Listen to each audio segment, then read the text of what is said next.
Hello everyone and welcome to today's class. Today we are going to be talking about typography for beginners. So you might ask, what is typography? You might have the question of what is typography in your head. So we say that typography is the art and technique of arranging type to make written language legible. Note the keywords: legible, readable, and visually appealing. That is the definition of typography. So we have key terms that we consider in typography, and we have typeface. So you may ask, what is a typeface? This is a typeface, this is a typeface, and this is a typeface. Yeah, so we say that a typeface is the design. This is a design, and this is a design, and so they are the typeface.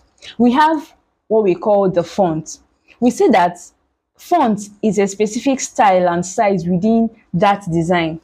So this is a design which you call the typeface, and these different weights that we have under this typeface called Montserrat is a font. Let me say it again so that you don't get confused. This is a design, and the name of this, what we call this is typeface. But under this typeface, there are usually, it comes in different styles and sizes, and those different sizes and styles that it comes in is what we call the font. So you can see that we have extra bold font, black font, thin italic font. These are all fonts. Everything you see here, they are all called fonts. We have serifs and sans serifs. So this is a serif, and serif fonts have small lines at the ends of characters. These small lines that you find here is what makes them to be a serif. While a sans serif, this is a sans serif, and it is called a sans serif because it does not have small lines. Sans means without, so sans serif means without serifs. We have also what we call the script fonts, right? Now, in typography, there are certain terms that you need to know, and one of them is what we call kerning. What is kerning? The space between individual characters is what we call kerning. Now, when you look at the T and Y, you will notice that the spacing between them is different from the spacing between Y and P and O. And this is what we call kerning. So those individual spaces in a character is what we call kerning. We have what we call leading, and leading is the vertical space between lines of text. When you look at this lorem ipsum text, these lines that you find here, these vertical spaces that you find here is what we call the leading. And in Photoshop, you can adjust the leading from here.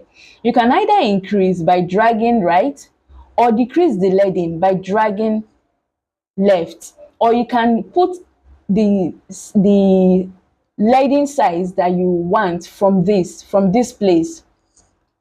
We have also what we call tracking. We say that tracking is the uniform space between characters in a range of text. So in the overall spacing in this text is what we call tracking. Most people confuse it with kerning, but note that kerning is the individual spacing, while tracking is the overall spacing in this text. And you can adjust your tracking in Photoshop from here. You can drag front to increase your tracking, and you can drag back to decrease your tracking. So this can be used to emphasize different levels of legibility in typography. What we call hierarchy, and we've discussed this in our principles of design. So we say hierarchy is the arrangement of text to show its importance. In this design, you are going to note different levels of hierarchy, right? So there is something we say in hierarchy. We have different levels of hierarchy. We have first level hierarchy, second level hierarchy, and third level hierarchy. And each of this hierarchy follows according to the importance. So we used texts. We used typography to create different levels of emphasis in this design using size and weights. So here you note that we used a serif for the heading. Now, there are certain, you can use a sans serif for this heading, but you cannot use a script font for this heading. Why? Because script fonts are not good for heading, and script fonts are not to be used on all caps because it affects legibility of the letters. Yeah, so we are going to take it back to our playfair. This is how we want it to be. So we also have alignment in typography. So alignment is how text is positioned. So in typography, when you come to Photoshop, we have left alignment, we have center alignment, and we have right alignment. So whatever alignment you want to use depends on you. In typography also, we have what we call type anatomy, and this type anatomy helps you to understand the different things we have in typography. So even though we are not going to take all, we are going to take the basic ones in this place. First of all, we have the baseline, and we say the line on which most letters sit is what we know as the baseline. This is called the baseline. We have ascender, and we say the part of a letter that extends above the baseline. This F extends above the baseline, and so we call it the ascender. T also has an ascender. We have the descender, and the part of a letter that goes below the baseline is what we call the descender. Like this P and this Y, they both have descender. We have X height, and the X height is the height of lowercase letters excluding ascenders and descenders. So this is what we call the X height.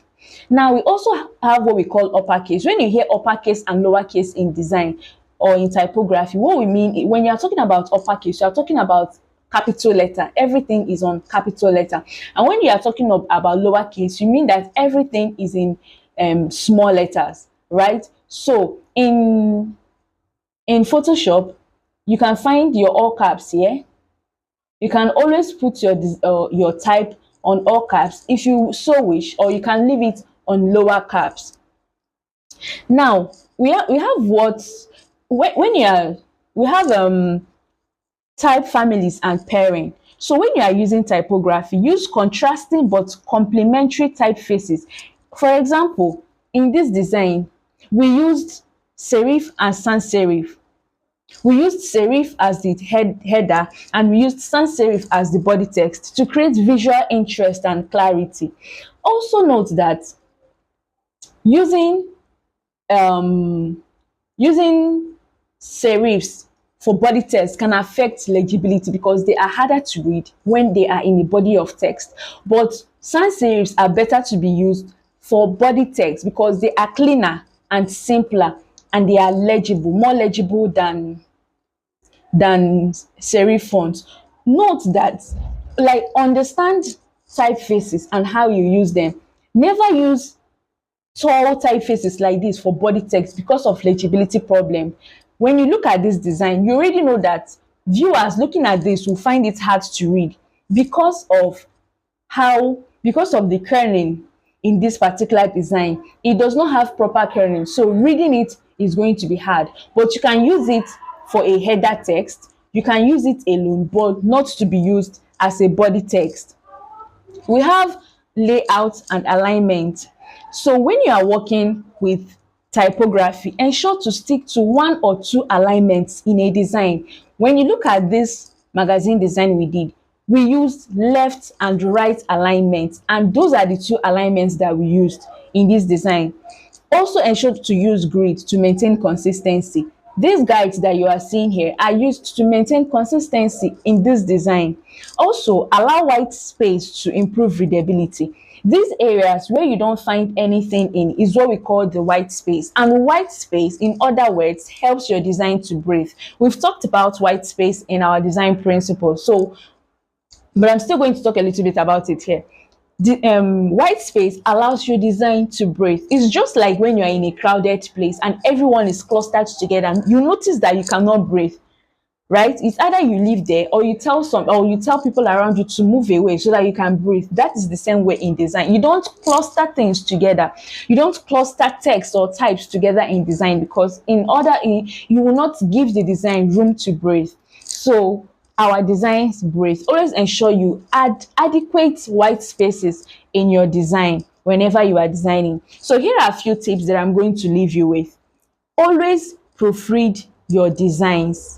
Get feedback, very important. Study professional designs. I study designs just like we study books. I study designs. When I see designs, I'm trying to understand what makes this design professional.